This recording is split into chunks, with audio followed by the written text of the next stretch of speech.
জনাব হচ্ছে নুর মোহাম্মদ নুর সোহান সাহেব, MN Shubhan. So please give them a hand, give them a hand. He will deliver his speech. You will really understand that he is having very profound knowledge about both deen and dunya and making us enlightened here. The next Adif Sahibi is welcoming the advocate of Calcutta High Court, Janab Ibrahim Sheikh.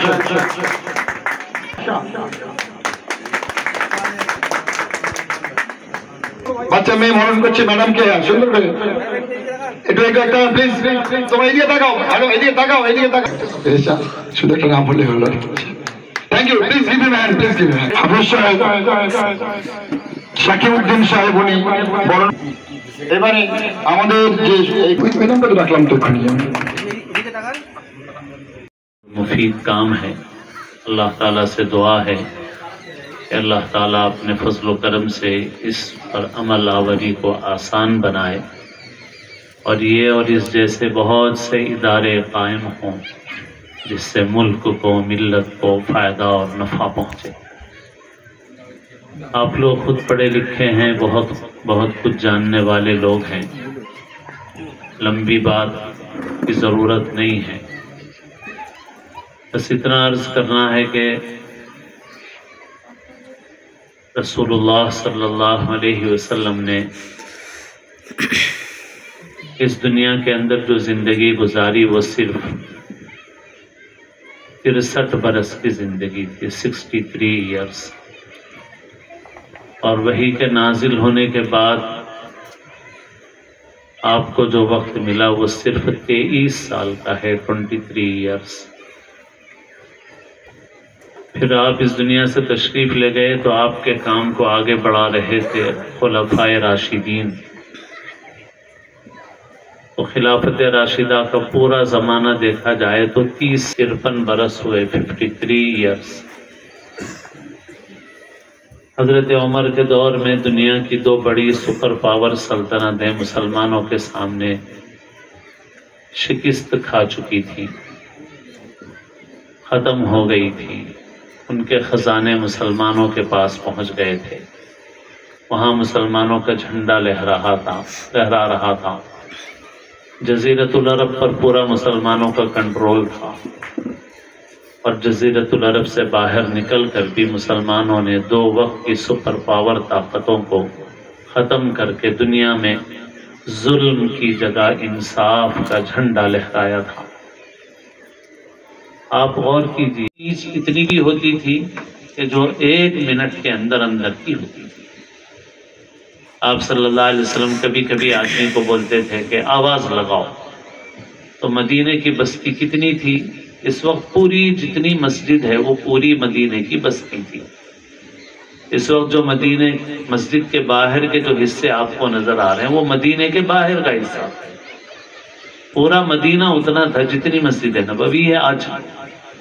तो आवाज़ लगाने वाला आवाज़ लगाता तो पूरी बस्ती में आवाज़ पहुंचती, लोग जमा हो जाते।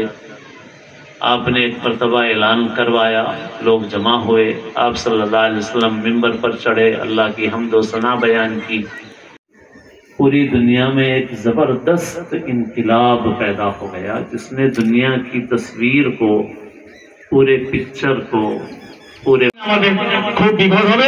তবে এরা যা করেছেন যে নবীর যে হাদিস আপনারা খাইরুন নাস মান ইয়ানফাউন নাস, সেই মানুষের উত্তম যে মানুষের জন্য কিছু করে।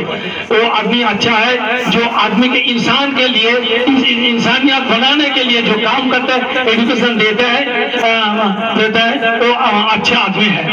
তা এখন ওটা গেল, আল্লাহ সেখানে ওয়াদা রয়েছে, ওয়াদা রয়েছে তোমরা যারা ভালো কাজ করো ইন্নাল্লাহ লা ইয়াদুল আজদাল মুহসিনিন, তোমরা যারা उन लोगों का तालिबुल इल्म हो। उन लोगों ने हम लोगों को जितना सलाह दिए हैं, बयान दिए हैं, लगता है मस्जिद बनेगा तो आबादी नहीं है, उसका जरूरत क्या है? मस्जिद को आबादी करना चाहिए। स्कूल बनेगा, डॉक्टर बनेगा, डॉक्टर में इसमें एजुकेशन में ईमानदारी नहीं है वो डाकू बन जाएगा। घर बनाएगा, इंजीनियर घर बनाएगा, इसका साथ एजुकेशन का साथ ईमानदारी नहीं है तो क्या होगा, तो घर गिर जाएगा। इतना सलाह हमें सिरों पर ले रहा हूँ कि इन लोगों की हमें सलाह दी जाएगी कि ऐसा तरीका हमको मानना चाहिए। এই দুই ধরনের শিক্ষা আমাদের হবে। এই শিক্ষা হচ্ছে যে মডার্ন এডুকেশন এবং পৌরাণিক এডুকেশন, দুটো এডুকেশনের সঙ্গে মিক্সড করে এডুকেশন দিতে হবে।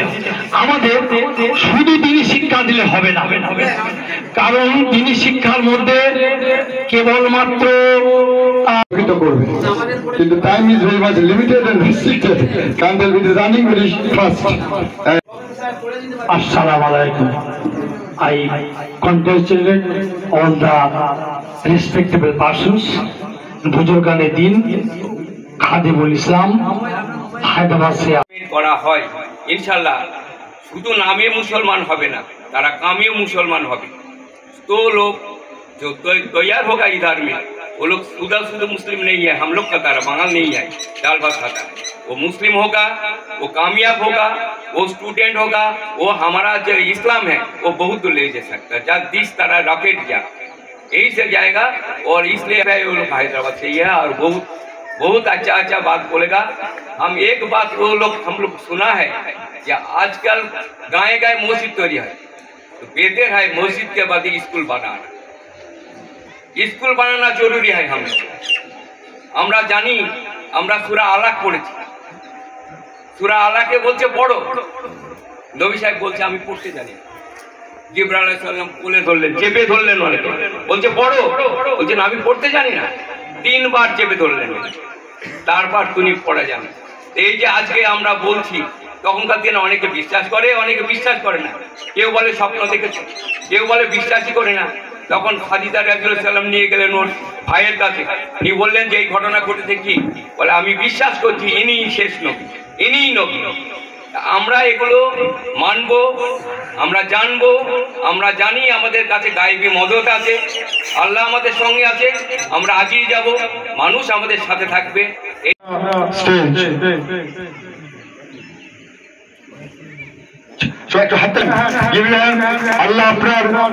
ভালোবাসার জন্য দিইনি, আর কোনো মানুষকে খুশি করার জন্য কিছু করতে চাই না, করতে চাই শুধু মহান আল্লাহ তাআলার জন্য। যার কারণে এই প্রতিষ্ঠানটা যাতে হয়, এবং শুধু দিন নয়, দিনের সঙ্গে দুনিয়া।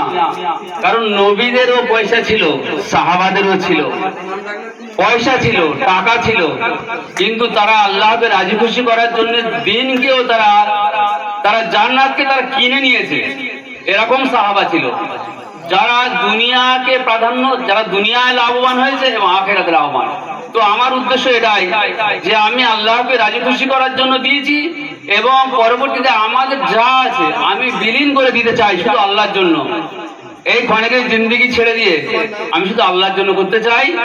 আর বিশেষ করে আমার এই প্রতিষ্ঠানে আমি চাই যে এখানে জমি যতটা পরিমাণ লাগবে আমার যতটা ওয়াকাফ দিয়ে দেবো ইনশাল্লাহ।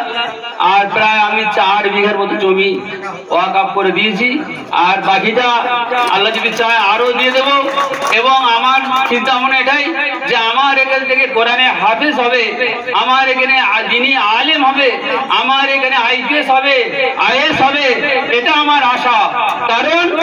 কারণ এই জন্য করে আল্লাহ পাক যখন মুসা আলাইহিস সালাম যখন নদী, তুমি কি করো, তুমি একটা লাঠির বাড়ি মারো, কি হবে, নদী থেকে রাস্তা হয়ে যাবে। আল্লাহ মদদ, সেই জন্য করে ভাই আল্লাহর জন্য করলে আল্লাহ পাক খুশি হবে, এটা আমি আশা রাখি। আর সংক্ষিপ্ত আমাদের খুব বড় বড় উলামা যাদের সঙ্গে কথা বলা, যাদের সামনে কথা বলার মতো যোগ্যতা আমার নেই, সেই উলামারা এসেছেন কিছু কথা